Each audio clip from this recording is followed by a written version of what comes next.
काफी सारे मेरे व्यूअर्स ने मुझसे पूछा है फ्रेंड्स कि उनका जो स्पाइडर का पौधा होता है, जो स्पाइडर प्लांट है, उनकी जो लीव्स है वो लीव्स ब्राउन हो रही हैं या येलो हो रही हैं या बिल्कुल नीचे की तरफ लटक गई हैं, तो ऐसा क्यों होता है, उनके पीछे के क्या क्या रीजंस हैं। अगर मैं आपको सच बताऊं फ्रेंड्स, तो ऐसा होने के मल्टीपल रीजंस हो सकते हैं। किसी एक वजह की हिसाब से नहीं चलता है ये पौधा, तो वो सारी वजहें मैं इस वीडियो में आपसे डिस्कस करूंगा। अच्छा, इस वीडियो को शुरू करने से पहले मैं कुछ ऐसी सप्लाईज के बारे में बात करूंगा जो मैं इस प्लांट में इस्तेमाल करता हूं। अगर आपको वो लेना है तो आप लिंक डिस्क्रिप्शन बॉक्स में है, तो आप जाके ले सकते हैं और अपने पौधे में इस्तेमाल कर सकते हैं। तो चलिए शुरू करते हैं फ्रेंड्स। मेरा नाम अक्षय है और मैं आप सब लोगों का राइट गार्डनिंग यूट्यूब चैनल में स्वागत करता हूं। सबसे पहली जो वजह है और सबसे कॉमन जो वजह है स्पाइडर प्लांट्स में येलो लीव्स की, वो है ओवर वाटरिंग या अंडर वाटरिंग। आपको एक वाटरिंग शेड्यूल बनाना पड़ेगा अपने स्पाइडर प्लांट के लिए, जो इसके लिए बिल्कुल ही परफेक्ट हो। अगर आप इस पौधे को बाहर उगा रहे हैं, जैसे बाहर ग्रो कर रहे हैं, तो मैंने इसको जैसे ओपन एरिया में ग्रो किया हुआ है, मैं इस पौधे को इंडोर नहीं ग्रो कर रहा। काफी लोग इसको इंडोर ग्रो करते हैं। तो मेरा वाटरिंग शेड्यूल इस प्लांट के लिए ऐसा है कि मैं हर 4 दिन में डीपली वाटर करता हूं इस पौधे को, और मैं पाइप से पानी नहीं देता। मेरे पास एक वाटरिंग कैन है, मैं वाटरिंग कैन से पानी देता हूं। अगर आपको वो वाटरिंग कैन खरीदना है तो मैं लिंक डिस्क्रिप्शन बॉक्स में दे दूंगा, आप वहां से जाके ले सकते हैं। तो वाटरिंग कैन से क्या होता है कि आपकी जो टॉप सॉइल है वो इरोड नहीं होती, खराब नहीं होती। मिट्टी अगर आप पाइप से कभी कभी पानी देते हैं तो उछल के गमले से बाहर आ जाती है, जिसकी वजह से टॉप सॉइल खराब हो जाती है और जो रूट्स हैं वो एक्सपोज हो जाते हैं, जिसकी वजह से पौधा स्ट्रेस में आ जाता है। और जब पौधा स्ट्रेस में आता है तो उसकी जो पत्तियां हैं वो पीली पड़नी शुरू हो जाती हैं। दूसरी चीज, आपने इसको अंडर वाटरिंग भी नहीं करनी। अगर आप अपने जो टॉप सॉइल है उसको बहुत ज्यादा सूखने दे रहे हैं, बहुत ज्यादा बिल्कुल कड़क हो रही है ऊपर की मिट्टी, तो भी आपका जो पौधा है वो मॉइस्चर ना होने की वजह से स्ट्रेस में आ जाएगा और जो पत्तियां हैं उसकी पीली पड़ना शुरू हो जाएंगी। हमें एक समझना पड़ेगा कि जो पौधा है वो पत्तियां अपनी पीली क्यों कर रहा है। अगर हम एज इंसान अगर हमें स्ट्रेस होता है तो हम अपने मुंह से बोल सकते हैं कि हमें क्या परेशानी है। पौधा वो बोल नहीं सकता, और स्ट्रेस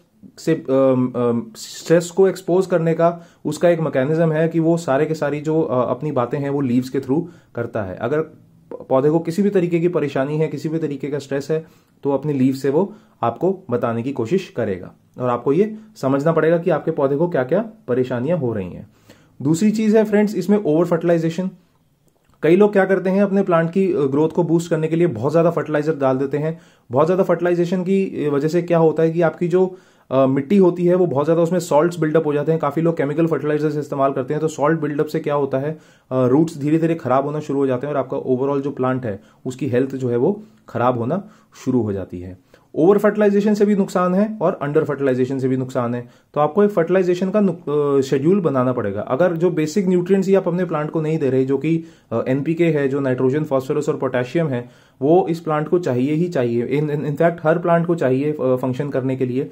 अगर आप वो फर्टिलाइजर या तो जरूरत से ज्यादा दे रहे हैं तो भी पौधा आपका नुकसान में रहेगा, और अगर जरूरत से कम दे रहे हैं तो भी आपका पौधा नुकसान में रहेगा। तो मैं जो इस प्लांट में फर्टिलाइजर इस्तेमाल करता हूं उसका नाम है लिक्विड सीविड फर्टिलाइजर। बिल्कुल परफेक्टली बैलेंस्ड फर्टिलाइजर है वो।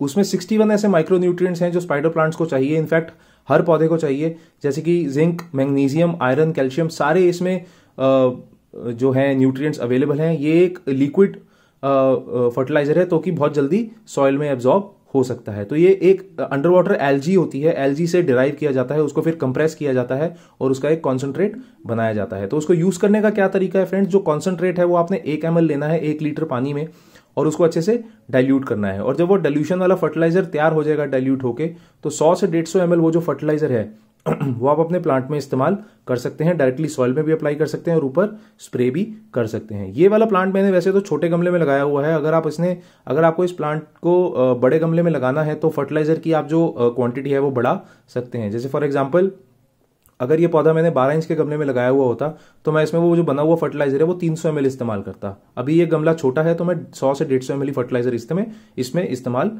कर रहा हूं। तो ध्यान देना है आपने कि फर्टिलाइजर की जो एक शेड्यूल है वो मेंटेन करना है, वाटरिंग का जो एक शेड्यूल है वो मेंटेन करना है। आपको फाइंड करना है कि आपका पौधा इन शेड्यूल से कैसे रिएक्ट कर रहा है। तीसरी चीज, आपकी लोकेशन कैसी है पौधे की। अगर आपने इसको बहुत ज्यादा तेज धूप वाली लोकेशन में रखा हुआ है तो आपका जो पौधे की लीव्स है वो 100% येलो और ब्राउन होना शुरू हो जाएंगे, क्योंकि ये तेज धूप वाला पौधा नहीं है। अगर आप इसको बाहर ग्रो कर रहे हैं तो इसको आप ऐसे जगह ग्रो करिए जहां पे या तो इसमें फिल्टर्ड ब्राइट इनडायरेक्ट लाइट आती हो, तो कि किसी बड़े पौधे के नीचे ये पौधा पड़ा हो और डायरेक्ट इस पे धूप ना पड़ रही हो तो ठीक है। अगर आप इसको शेडी एरिया में ग्रो कर रहे हैं तो बहुत ही बढ़िया। अगर आप इसको इंडोर्स ग्रो कर रहे हैं तो इंडोर्स में तो कोई प्रॉब्लम होनी नहीं चाहिए। इसको बस ऐसी लोकेशन पे रखिए जहां पे किसी विंडो से ब्राइट इनडायरेक्ट लाइट इस पे पड़ रही हो, ताकि इसकी लाइट की रिक्वायरमेंट पूरी होती रहे। तो लोकेशन एक बहुत बड़ा फैक्टर प्ले करती है एक प्लांट के ओवरऑल ग्रोथ में। चौथी और आखिरी चीज मैं आपको बताना चाहता हूं फ्रेंड्स, किसी भी तरीके का अगर इंसेक्ट अटैक हो रहा है आपके प्लांट में, तो आपकी जो प्लांट की लीव्स हैं वो स्ट्रेस में आना शुरू हो जाएंगी।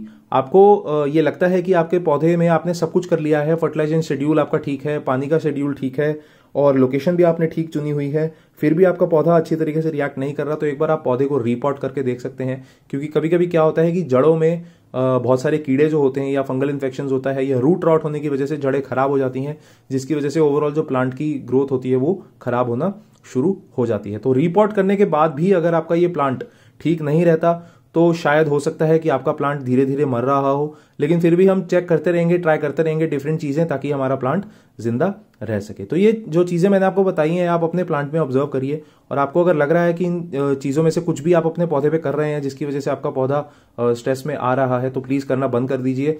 और अगर आपका शेड्यूल खराब है पानी और फर्टिलाइजर का, तो उसको ठीक करिए और देखिए कि आपका पौधा फिर कितनी अमेजिंग रिजल्ट्स दिखाता है। अगर आपका इस वीडियो में कोई भी सवाल है फ्रेंड्स, कोई भी क्वेश्चन है, कोई भी कंफ्यूजन है, आप मुझसे पूछना चाहते हैं, तो प्लीज कमेंट सेक्शन में पूछिए, मैं आपको उसका जवाब दूंगा। और तब तक के लिए अपना बहुत सारा ध्यान रखिए। Thank you, good bye.